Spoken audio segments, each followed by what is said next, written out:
दुनिया का सबसे अमीर मंदिर जहां हर दिन करोड़ों रुपए का चढ़ावा आता है। एक ऐसा भगवान जिनके बारे में कहा जाता है कि वे आज भी अपना कर्ज चुका रहे हैं। एक ऐसा मंदिर जहां करोड़ों श्रद्धालु अपनी मनोकामनाएं लेकर पहुंचते हैं और खाली हाथ कोई वापस नहीं लौटते। हम बात कर रहे हैं आंध्र प्रदेश के तिरुमला पर्वत पर स्थित भगवान श्री वेंकटेश्वर, जिन्हें हम तिरुपति बालाजी के नाम से भी जानते हैं। लेकिन क्या आपने कभी सोचा है, भगवान विष्णु ने धरती पर अवतार क्यों लिया? उन्होंने कर्ज क्यों लिया? लोग यहाँ अपने बाल क्यों दान करते हैं? और आखिर इस मंदिर की इतनी महिमा क्यों है? आज की इस यात्रा में हम पौराणिक कथाओं, इतिहास और परंपराओं के माध्यम से तिरुपति बालाजी की पूरी कहानी जानेंगे। वीडियो को अंत तक जरूर देखिएगा, क्योंकि आखिर में हम उस रहस्य की भी बात करेंगे जिसकी वजह से आज भी करोड़ों भक्त इस मंदिर में दान करते हैं। कहानी की शुरुआत होती है एक महान यज्ञ से। एक बार अनेक ऋषि मुनि एक विशाल यज्ञ कर रहे थे। यज्ञ पूर्ण होने पर प्रश्न उठा, इस यज्ञ का प्रथम फल किसे अर्पित किया जाए? ब्रह्मा, विष्णु या महेश?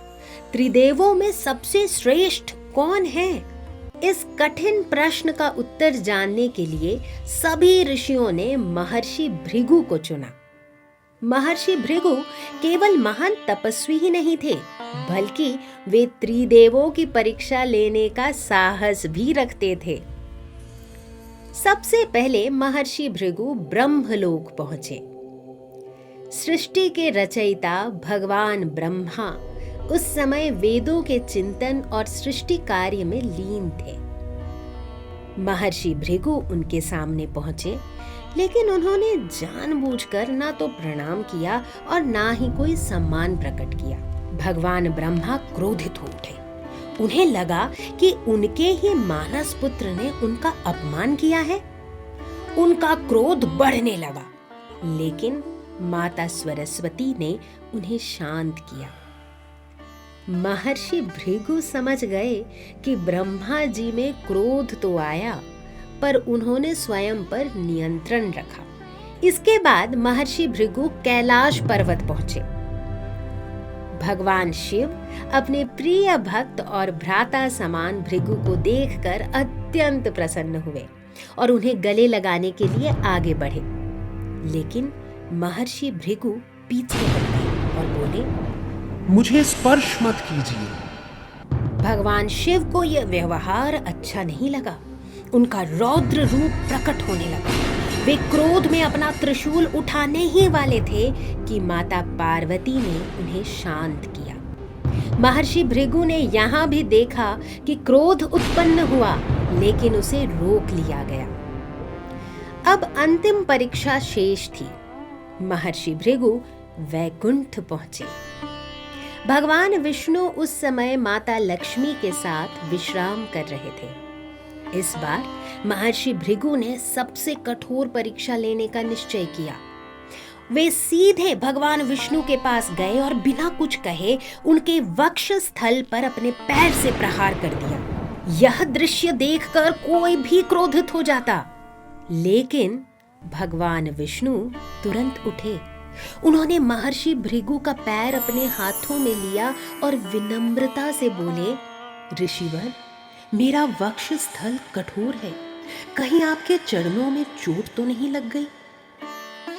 मुझे क्षमा कीजिए कि मैं आपका उचित स्वागत नहीं कर पाया। यह सुनकर महर्षि भृगु स्तब्ध रह गए। जिस स्थान पर उन्होंने प्रहार किया था, वही स्थान माता लक्ष्मी का निवास माना जाता है। फिर भी भगवान विष्णु के मन में न क्रोध था, न अहंकार, केवल करुणा और विनम्रता। महर्षि भृगु की आंखें भर आई। उनका अहंकार समाप्त हो गया। वे समझ गए कि क्षमा, धैर्य और करुणा ही सर्वोच्च गुण है। उन्होंने लौटकर सभी ऋषियों से कहा, त्रिदेवों में भगवान विष्णु ही सर्वोच्च हैं, क्योंकि अपमान के बाद भी उनके हृदय में केवल प्रेम और क्षमा है। लेकिन इस घटना से माता लक्ष्मी अत्यंत व्यथित हुई। उन्होंने कहा, जिस वक्ष स्थल पर मेरा निवास है उसी का अपमान हुआ और आपने उसका प्रतिकार भी नहीं किया। आहत होकर माता लक्ष्मी वैकुंठ छोड़कर पृथ्वी पर चली गईं। और यहीं से आरंभ होती है तिरुपति बालाजी की दिव्य कथा। माता लक्ष्मी के वियोग में भगवान विष्णु भी वैकुंठ छोड़कर पृथ्वी पर आए। उन्होंने तिरुमला की सप्तगिरी पहाड़ियों पर श्रीनिवास के रूप में तपस्या आरंभ की।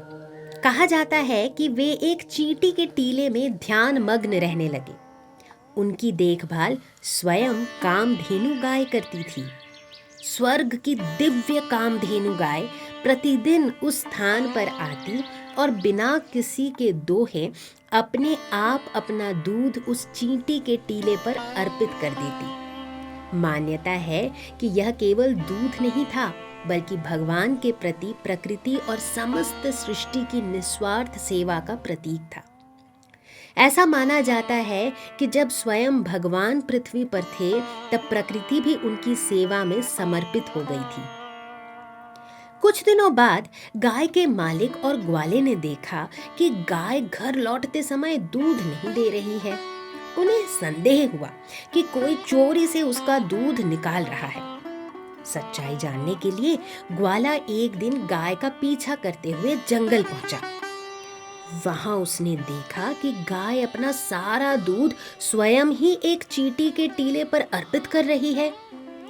क्रोध में अंधा होकर उसने गाय पर कुल्हाड़ी से प्रहार कर दिया। लेकिन जैसे ही कुल्हाड़ी गाय की ओर बढ़ी, उसी क्षण भगवान श्रीनिवास उस चींटी के टीले से बाहर निकल आए और गाय की रक्षा के लिए स्वयं प्रहार अपने ऊपर सह लिया। कुल्हाड़ी भगवान के मस्तक पर लगी और वे घायल हो गए। यह घटना केवल एक चमत्कार नहीं थी, बल्कि एक गहरा संदेश देती है। भगवान ने यह दिखाया कि जो प्राणी निस्वार्थ भाव से सेवा करता है, उसकी रक्षा के लिए वे स्वयं आते हैं। भारतीय संस्कृति में गाय को गौ माता का स्थान इसीलिए तो दिया गया है क्योंकि वह पालन पोषण, करुणा और निस्वार्थ सेवा का प्रतीक मानी जाती है। कथा में आगे बताया गया है कि भगवान के मस्तक पर लगी इसी चोट के कारण आज भी तिरुमला मंदिर में भगवान वेंकटेश्वर के मस्तक पर विशेष औषधीय लेप और चंदन अर्पित किया जाता है। श्रद्धालु इसे उस दिव्य घटना की स्मृति के रूप में देखते हैं जो भगवान की करुणा और अपने भक्तों के प्रति उनके संरक्षण का प्रतीक है। समय बीता। एक दिन श्रीनिवास की भेंट राजा आकाश राज की पुत्री राजकुमारी पद्मावती से हुई। दोनों एक दूसरे को देखकर मोहित हो गए। पुराणों के अनुसार त्रेता युग में जब भगवान विष्णु ने श्री राम के रूप में अवतार लिया था, तब वे जीवन भर केवल माता सीता के ही रहे। उसी समय एक महान तपस्विनी वेदवती ने भगवान विष्णु को अपने पति के रूप में पाने की कामना की थी। भगवान ने उन्हें वरदान दिया था, इस जन्म में नहीं, लेकिन कलयुग में मैं तुम्हें अवश्य स्वीकार करूंगा। कलयुग में वही वेदवती राजकुमारी पद्मावती के रूप में जन्मी। वे राजा आकाश राज और रानी धरणी देवी की पुत्री थी। कहा जाता है कि वे एक कमल के फूल पर प्रकट हुई थी, इसीलिए उनका नाम रखा गया पद्मावती। एक दिन भगवान श्रीनिवास वन में एक उग्र हाथी का पीछा करते हुए राजा के उद्यान तक पहुंच गए। हाथी तो जंगल की ओर चला गया, लेकिन तभी भगवान की दृष्टि राजकुमारी पद्मावती पर पड़ी। जैसे ही दोनों की नजरें मिली, मानो समय ठहर सा गया। भगवान श्रीनिवास तुरंत समझ गए कि यह वही आत्मा है जिसे उन्होंने त्रेता युग में वचन दिया था। उधर पद्मावती भी श्रीनिवास के तेजस्वी स्वरूप को देखकर मंत्रमुग्ध हो गई। लेकिन दोनों बिना कुछ कहे अपने अपने मार्ग पर लौट गए। उधर राजकुमारी पद्मावती का मन श्रीनिवास में ही रम गया। उनके माता पिता चिंतित हो गए। जब ज्योतिषियों और ऋषियों ने बताया कि श्रीनिवास स्वयं भगवान विष्णु का रूप है, तब राजा आकाशराज ने इस दिव्य विवाह के लिए सहर्ष अपनी स्वीकृति दे दी। पद्मावती आखिर एक राजकुमारी थी और राजकुमारी का विवाह राजसी वैभव के साथ संपन्न हो, यही श्रीनिवास की इच्छा थी। लेकिन पृथ्वी पर एक साधारण मानव के रूप में उनके पास इतना धन नहीं था, इसलिए वे धन के देवता कुबेर के पास पहुंचे। भव्य विवाह के लिए भगवान श्रीनिवास ने धन के देवता कुबेर से ऋण लिया। कथा के अनुसार भगवान ने वचन दिया था, कलयुग समाप्त होने तक मैं यह ऋण चुका दूंगा। इसी कारण आज भी भक्त भगवान को दान अर्पित करते हैं। ऐसी मान्यता है कि यह दान भगवान के उसी ऋण को चुकाने में योगदान है। यही कारण है कि तिरुपति बालाजी मंदिर आज दुनिया के सबसे समृद्ध मंदिरों में गिना जाता है। अब सवाल आता है, आखिर यहाँ लोग अपने बाल क्यों दान करते हैं? इसके पीछे एक सुंदर कथा है। जब भगवान श्रीनिवास के सिर पर चोट लगी थी, तब उनके सिर का कुछ भाग गंजा हो गया। तब नीला देवी नाम की एक दिव्य कन्या ने अपने बाल काट कर भगवान को अर्पित कर दिए। भगवान उनकी भक्ति से अत्यंत प्रसन्न हुए। उन्होंने वरदान दिया, जो भी भक्त प्रेम से अपने बाल अर्पित करेगा, उसकी भक्ति मैं अवश्य स्वीकार करूंगा। तभी से यहाँ केश दान की परंपरा चली आ रही है। यह केवल बाल त्यागना नहीं, बल्कि अहंकार, सौंदर्य के अभिमान और आसक्ति का त्याग करने का प्रतीक माना जाता है। तिरुमला मंदिर का इतिहास लगभग 1500 वर्ष पुराना माना जाता है। पल्लव, चोल, पांड्य और विशेष रूप से विजयनगर साम्राज्य के राजा श्री कृष्ण देवराय ने इस मंदिर के विस्तार में महत्वपूर्ण योगदान दिया। आज भी मंदिर परिसर में उनके द्वारा दिए गए दान और शिलालेख मौजूद हैं। मंदिर की वास्तुकला द्रविड़ शैली का अद्भुत उदाहरण है। सोने से मढ़ा हुआ आनंद निलयम का शिखर दूर से ही श्रद्धालुओं का मन मोह लेता है। तिरुपति बालाजी मंदिर से जुड़ी कई लोकप्रिय मान्यताएं हैं। कहा जाता है कि भगवान की मूर्ति से कान लगाकर सुने तो समुद्र की लहरों जैसी ध्वनि सुनाई देती है। एक और मान्यता है कि भगवान की प्रतिमा सदैव लगभग 110 डिग्री फ़ारेनहाइट तापमान पर रहती है, इसीलिए उन्हें बार बार चंदन और विशेष सेवा अर्पित की जाती है। तिरुपति का प्रसिद्ध लड्डू प्रसाद पूरी दुनिया में प्रसिद्ध है। इसे विशेष विधि से तैयार किया जाता है। कहा जाता है कि इसका स्वाद और गुणवत्ता वर्षों से लगभग एक जैसी बनी हुई है। आज यह केवल प्रसाद नहीं, बल्कि तिरुपति की पहचान बन चुका है।